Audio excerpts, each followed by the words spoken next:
정치를 한 번도 해본 적이 없고 이 아웃사이더가 4년 만에 보수정당을 본인의 정당으로 만든 Make America great again.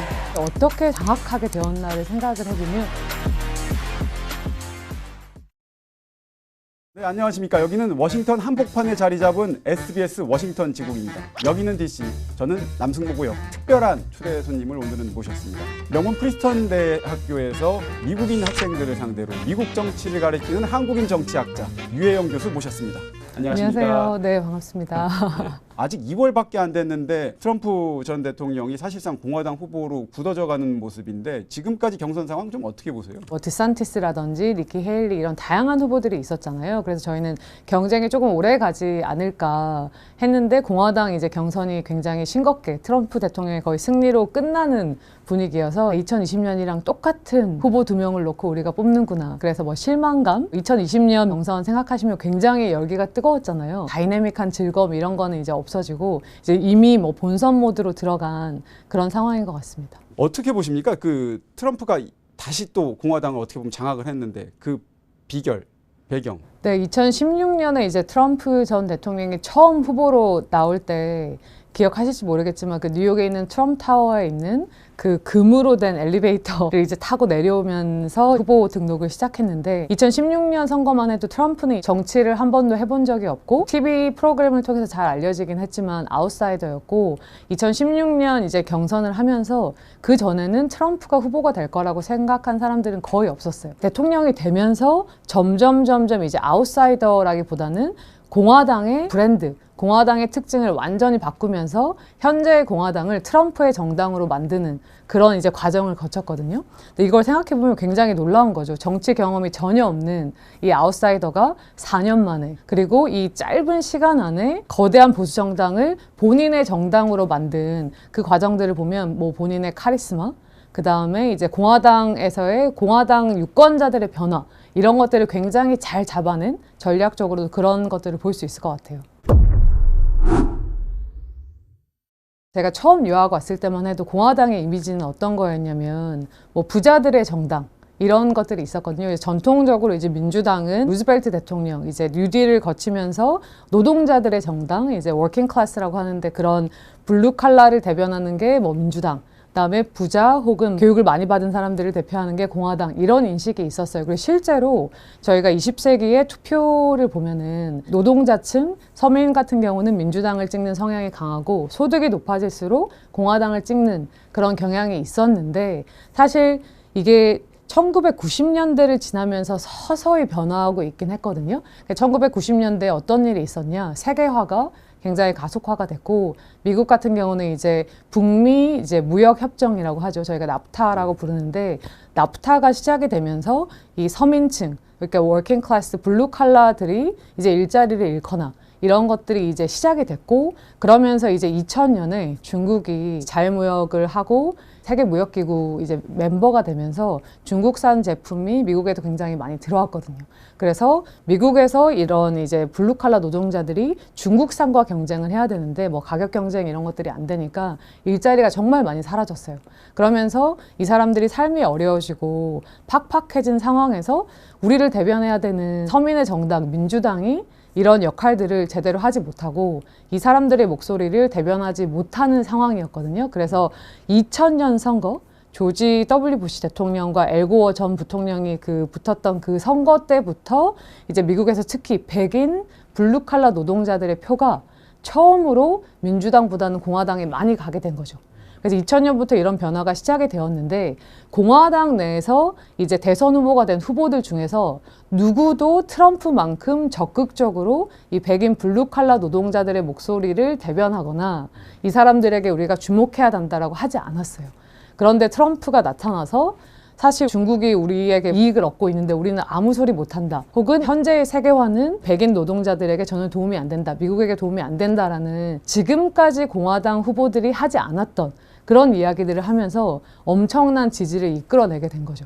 They're using our country as a piggy bank to rebuild China. and many other countries are doing the same thing.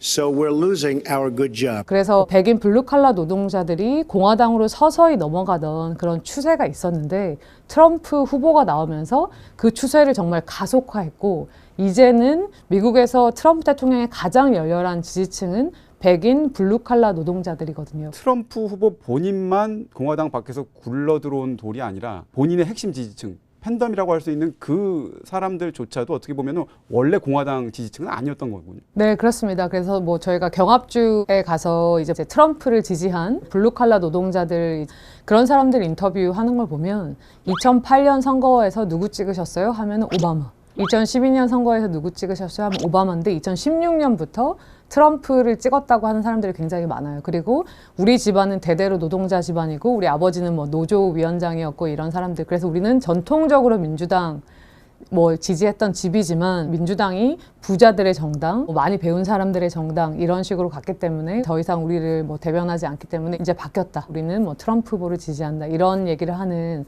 유권자들을 많이 보실 수가 있죠. 백인 블루칼라 유권자 비중이 어느 정도나 되나요? 미국 전체 유권자 중에서 백인의 비중은 70% 정도 되는데 저희가 이제 블루칼라라고 할 때는 4년제 대학을 가지 않은 이제 사람을 얘기하는데 그럼 블루칼라 백인의 비중은 전체 유권자에서는 40%로 굉장히 높죠. 네, 근데 과거에는 사실 이 비중이 더 높았어요. 미국에서 점점점 백인의 비중이 줄어드니까 그리고 교육 수준이 높아져서 이 비중이 줄어들긴 했지만 여전히 40%면 흑인 유권자를 다 합쳐봐도 뭐 11%밖에 안 되니까 굉장히 높은 거고 이게 전체 유권자니까 공화당 내에 공화당을 지지하는 사람들 중에서 백인 블루칼라 유권자의 비중은 훨씬 더 높은 거죠. 대통령 당선될 때의 득표율이 50%가 채 안 되는 경우가 있는 걸로 제가 기억하는데 그렇다면은 뭐 거의 뭐 압도적인 수치라고 봐야겠네요. 네, 그렇습니다. 그래서 이 블루칼라 백인들에게 지지를 받지 않고서는 사실 대통령 당선되기 굉장히 어려운데 그래서 민주당 같은 경우에 조 바이든 대통령도 계속해서 이 그룹의 유권자들을 공략하기 위해서 열심히 노력하고 있는데 이제 시간의 흐름이나 이제 추세를 보면은 점점 이제 공화당으로 많이 넘어갔죠. 보수 정당에서는 상상하기 어려운 부분인데 그 경제 정책에서도 기존에 해왔던 어떤 자유무역이나 이런 트렌드를 깨면서 본인의 어떤 정체성을 드러냈다 이런 평가도 있던데요.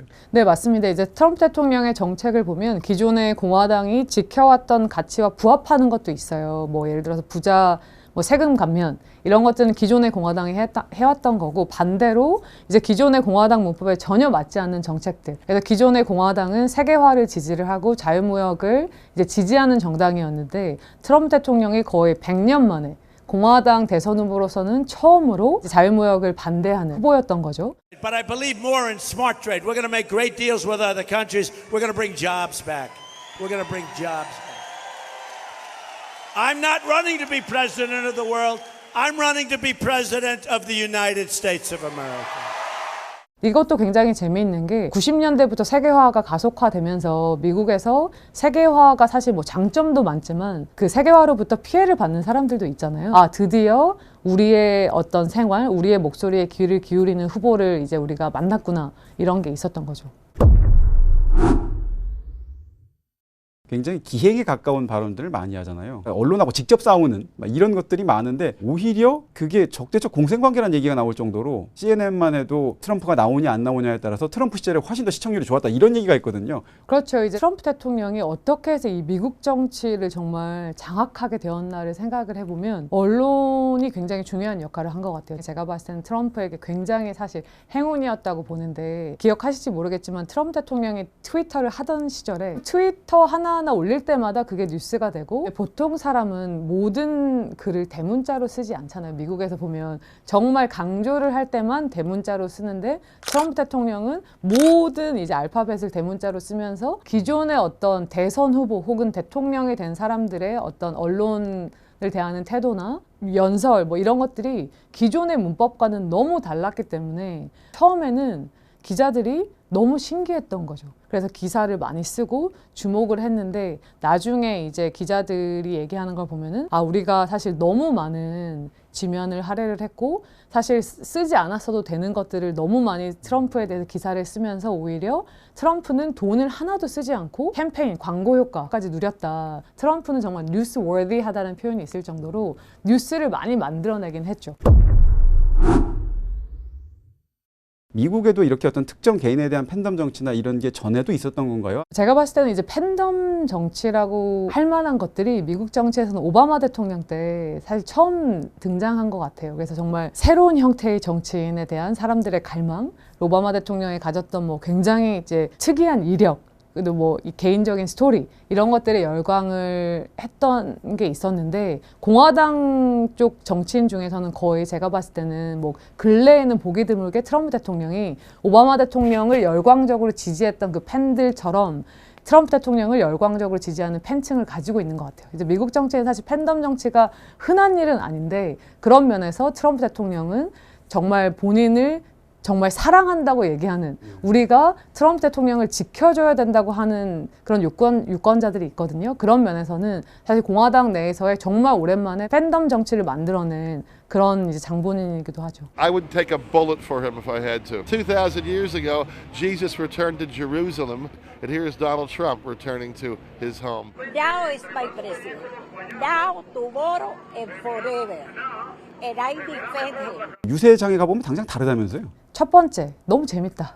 기존의 사실 정치인들 이제 유세를 가보면 이 레토릭이 똑같다는 거예요. 순서도 똑같고 그 전에 뭐 다른 정치인들이 나와서 뭐 얘기하고 대통령 후보가 나오면은 뭐 이런 정책 얘기하고 이제 마치 누가 써준 걸 원고를 읽는 듯한 느낌인데 트럼프 대통령의 이제 연설을 보면 애드립도 굉장히 많고 사실 미국에서 정치인이 다른 정치인의 성대모사를 하거나 이런 일은 거의 없거든요. 근데 트럼프 대통령은 그런 걸 하죠. Get up and say, I'm running for president. Where am I going? Where the hell am I going? I want to get out. Oh, no, over there, over.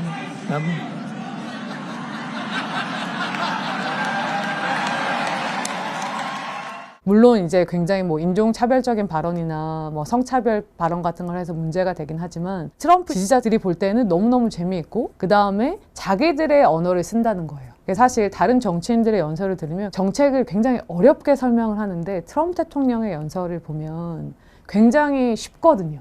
그 다음에 트럼프 대통령을 정말 사랑하는 그 지지층들은 어떤 생각을 가지고 있냐면 뭐 DC나 뉴욕이나 뭐 샌프란시스코, 보스턴 이런 도시에 사는 엘리트들, 교육 수준이 높고 부자들이 자기들을 무시한다라는 생각을 굉장히 많이 해왔거든요. 우리를 가르치려고 든다라는 그런 생각을 굉장히 오랫동안 했는데 그거에 대한 반감, 이런 기존의 엘리트들에 대한 엔타이 엘리트 이런 걸 대변하는 사람이 트럼프이기 때문에 그래서 더더욱 트럼프 대통령을 정말 뭐 진짜 맹신할 정도로 지지하는 그런 게 있는 것 같아요.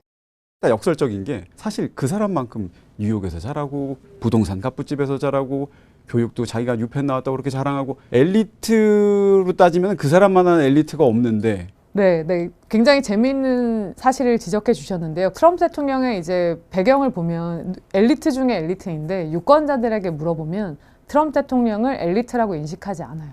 제가 봤을 때는 이게 뭐 연설하는 스타일이라든지 말하는 스타일 뭐 이런 것들이 이제 미국의 전통적인 엘리트 뭐 뱅커라든지 뭐 아니면 뭐 대학 교수라든지 이런 사람들과는 굉장히 다르기 때문에 그런 면에서도 사실 본인이 그걸 굉장히 잘 활용을 한 거죠. 전통 공화당 성향의 의원들이 사실 이번 선거를 앞두고 정계 은퇴를 엄청 많이 선언을 했어요. 트럼프 대통령의 막 열성 지지자 의원들이 숫자가 아주 많지는 않지만 너무나 목소리를 크게 내고 공화당이 하려고 하는 일 하나하나에 다 이제 딴지를 걸고 하니까 너무 피곤하다. 그리고 내가 설사 공화당 안에서 계속 의원을 한다고 하더라도 나중에 뭐 상원 의원으로 나가거나 공화당 내 리더십 자리를 뭐 하고 싶을 때는 트럼프 대통령에 대한 지지를 선언하지 않고서는 공화당 내에서의 미래가 없다고 생각해서 정계 은퇴를 많이 선언을 했죠. 그래서 점점 이제 공화당은 트럼프 대통령이 이렇게 건재하는 한 훨씬 더 트럼프 대통령에 동조하는 사람들로만 채워진 그런 정당이 되겠죠. 그래서 이번 선거가 정말 중요한 게 만약에 이번 선거에서 트럼프 대통령이 승리한다. 그러면 정말 그 지금까지의 변화가 굉장히 가속화될 것 같고요. 근데 만약에 이번에 트럼프 대통령이 진다. 그러면 우리가 2020년 선거도 졌고 2022년 사실 중간 선거도 공화당이 뭐 성적이 좋지 않았고 이번 선거까지 지면 이제 공화당 안에서도 우리가 이제 트럼프의 브랜드로는 이길 수 없다. 정당이라는 건 이겨야 하잖아요. 그러면 이제 전통적인 좀 더 온건한 성향의 공화당에서 누군가 지도자가 나와서 공화당이 지금까지 가는 방향과는 다른 방향으로 갈 수 있겠죠. 그래서 이번 선거가 어떻게 보면은 뭐 미국의 중요한 미래를 결정하는 선거기도 하지만 공화당이라는 정당의 미래를 결정하는 굉장히 중요한 선거다라고 보시면 될 것 같아요. 이제 경합주 얘기를 한번 해봐야 될 것 같은데요. 이 경합주가 지금 한 6개 정도로 이제 보고 있는데 이제 뭐 위스콘신, 미시간, 펜실베니아, 조지아, 그 다음에 애리조나, 네바다. 근데 사실 지금 경합주에서 그 여론조사가 계속 나오거든요. 지금 현재 상황으로 보면은 트럼프 대통령이 조금 앞서 있는 상황인 것 같긴 해요. 하지만 트럼프 전 대통령이 공화당 경선을 하고 있기 때문에 이제 유권자들이 맨날 TV에서 보는 게 공화당 트럼프 대통령이어서 이렇게 여론조사가 트럼프 대통령에 유리하게 나올 수도 있기 때문에 조금 더 시간을 두고 봐야 될 것 같긴 해요. 지난 2020년 선거에 이 6개 경합주를 바이든 대통령이 다 가져왔거든요. 그러면 트럼프 전 대통령이 이번 선거에서 이기려면 이 경합주 중에서 3개는 가져와야 되는데 6개 중에 3개를 가져오는 거는 사실 그렇게 쉬운 일은 아니거든요. 그래서 지금 여론조사로 보면 트럼프 대통령이 조금 앞서 있긴 하지만 제가 볼 때는 이게 오차 범위 안에 있는 경우도 많고 현재 이제 본선이 진행되지 않았기 때문에 잘 모른다. 그래서 좀 더 두고 봐야 된다라고 저는 생각을 합니다. 네, 오늘 여기는 DC 유혜영 교수님 모시고 과연 트럼프는 어떻게 공화당을 장악했나 자세히 짚어봤습니다. 그러면 오늘 자리는 여기서 마치도록 하겠습니다. 감사합니다. 감사합니다.